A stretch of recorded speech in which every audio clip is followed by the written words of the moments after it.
Hello everyone, आप सभी का स्वागत है इंग्लिश क्लासेस में। तो आज हम क्लास 12th का फ्लेमिंगो बुक का पहला chapter the last lesson start करने जा रहे हैं। तो सबसे पहले बात करते हैं इस चैप्टर में मेन कैरेक्टर्स की। तो इस चैप्टर में दो मेन कैरेक्टर्स है, जैसा कि आप देख सकते हैं, एम हेमल और फ्रेंड्स। सबसे पहले बात करते हैं एम हेमल की। तो एम हेमल जो है वो फ्रेंच लैंग्वेज के टीचर हैं और ये पिछले 40 सालों से for the last 40 years French language को टीच कर रहे हैं। दूसरी ओर फ्रेंड्स जो है वो एम हेमल का एक स्टूडेंट है और ये a lazy type of student, यानी एक आलसी किस्म का जिसे कहते हैं स्टूडेंट है। यानी फ्रेंड्स जो है वो इस तरह का स्टूडेंट है जो फ्यूचर में अपने काम को टाल देता है। तो एक दिन एम हेमल जो है क्लासरूम में सभी बच्चों को होमवर्क दे रहे होते हैं। तो फ्रेंड्स का भी नंबर आता है होमवर्क लेने का। तो एम हेमल जो है फ्रेंड्स को पार्टिसिपल्स याद करने के लिए देते हैं। बेसिकली जो पार्टिसिपल्स हैं ये ग्रामर का एक पोर्शन है जिसका हिंदी में मतलब होता है कृदंत। अब जब फ्रेंड्स को ये होमवर्क मिलता है तो जैसे ही घर पहुंचता है तो वो इन चीज़ों को बाद के लिए टाल देता है। वो सोचता है कि मैं अभी नहीं, बाद में याद कर लूंगा। फिर उसको कोई और काम पड़ जाता है। तो देखते ही देखते उसका पूरा दिन निकल जाता है और वो उन पार्टिसिपल्स को याद नहीं कर पाता। जैसा कि आप देख सकते हैं, कुड नॉट लर्न, यानी वो याद नहीं कर पाता। अब उसे डर होता है, had fear that M Hamel would scold him, कि एम हेमल जो है उसे डांटेगा। और वो इसी सोच में मतलब फंसा रहता है कि यार मतलब स्कूल में जाके क्या होगा, एम हेमल उसे डांटेगा, सभी के सामने एम्बैरस करेगा। तो इसी चक्कर में वो जो है स्कूल के लिए बहुत लेट तैयार होता है। अब जब वो स्कूल की ओर जा रहा होता है तो thought to spend his day out of door, यानी वो सोचता है, स्पेंड मतलब होता है व्यतीत करना, व्यतीत करने का क्या अपना दिन, आउट ऑफ डोर मतलब होता है घर से बाहर। यानी वो सोचता है कि वो स्कूल ना जाकर के अपना जो दिन है वो बाहर व्यतीत करेगा। और लिसनिंग चिरपिंग ऑफ बर्ड्स, यानी चिड़ियों की चहचहाट सुनेगा। See the drilling soldiers, drill करते हुए सोल्जर्स यानी ट्रेनिंग करते हुए सोल्जर्स को देखेगा। और एंजॉइंग द ब्राइट डे, यानी इस सुहावने दिन को क्या करेगा, बाहर एंजॉय करेगा।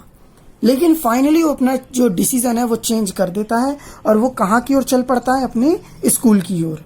अब जैसे ही वो स्कूल में पहुंचता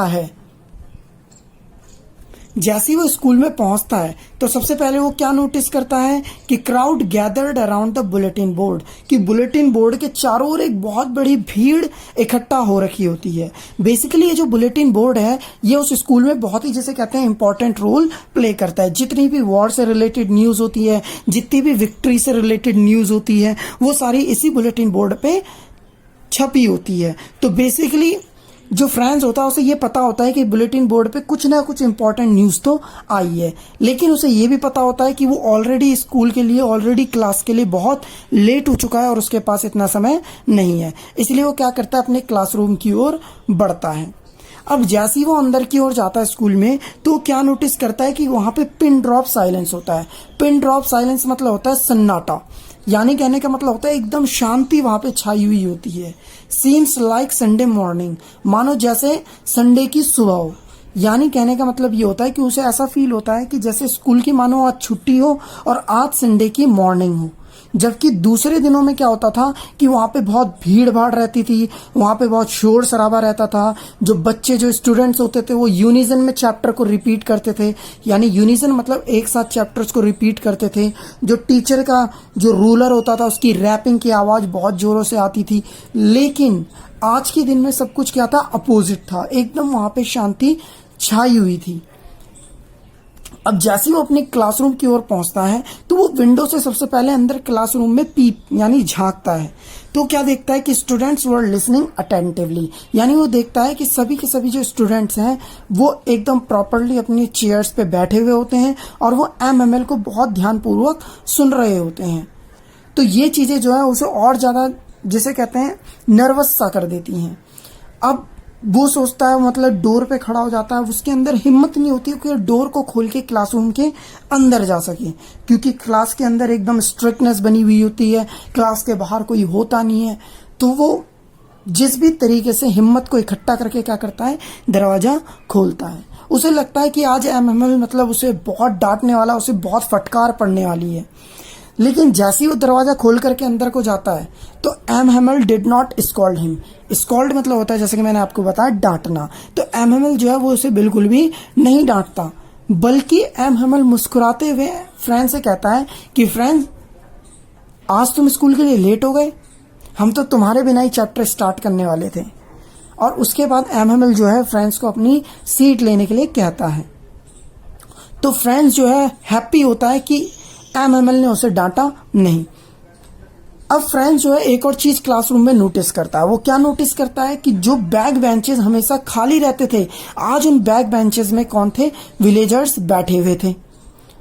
और हैरानी वाली ये बात होती है, वो सोचता है कि यार ये विलेजर्स, ये बूढ़े लोग, वहां पे कई सारे हाउसर, पोस्ट मास्टर, मेयर, ये सारे लोग होते हैं। तो उसे बड़ी हैरानी होती है कि यार ये लोग भी हमारे साथ पढ़ेंगे। फिर उसके बाद वो एक और चीज नोटिस करता है। जब एमएमएल को वो ध्यान से देखता है कि एमएमएल वाज ड्रेस्ड अप, यानी एमएमएल जो है आज वो अच्छे से तैयार हो रखा था। अगर एमएमएल की बात की जाए तो आज एमएमएल ने ग्रीन कलर का कोट, फ्रिल्ड शर्ट और एक ब्लैक सिल्क कैप पहनी हुई थी, जो वो अक्सर केवल प्राइस डेज पर या फिर इंस्पेक्शन डेज पर ही पहना करता था। तो फ्रेंड्स को जो है ये सारी बातें समझ में नहीं आई कि मतलब आज स्कूल में इतनी सारी स्ट्रेंज चीजें हो रही हैं, क्लासरूम के अंदर इतनी सारी स्ट्रेंज चीजें हो रही हैं। फिर उसके बाद एमएमएल जो है वो बच्चों को पढ़ाना स्टार्ट करता है। आज एमएमएल जो है बच्चों को बहुत ही ज्यादा पोलाइटली और डेडिकेटेडली पढ़ाने की कोशिश करता है। और फ्रेंड्स जो होता है वो ये जानकर, ये देखकर शॉक्ड हो जाता है कि उसे आज जो है फ्रेंच लैंग्वेज के बारे में सारी चीजें प्रॉपरली समझ आ रही होती है। जबकि और दिन उसके जो चैप्टर होते थे वो उसके सर के ऊपर से निकल जाते थे, लेकिन आज उसे सारी की सारी चीजें बहुत बढ़िया तरीके से समझ आने लगती है। तो कहीं ना कहीं फ्रेंच जो है अपने आप को इस चीज में क्या करता है? ब्लेम करता है कि उसने पहले कभी जो है स्टडी को इतना सीरियसली क्यों नहीं लिया। और अब फ्रेंच जो है उसकी जो लाइकिंग होती है एमएमएल के लिए वो बढ़ने लग जाती है और एमएमएल जो है वो बुक्स को अपना दोस्त बना लेता है।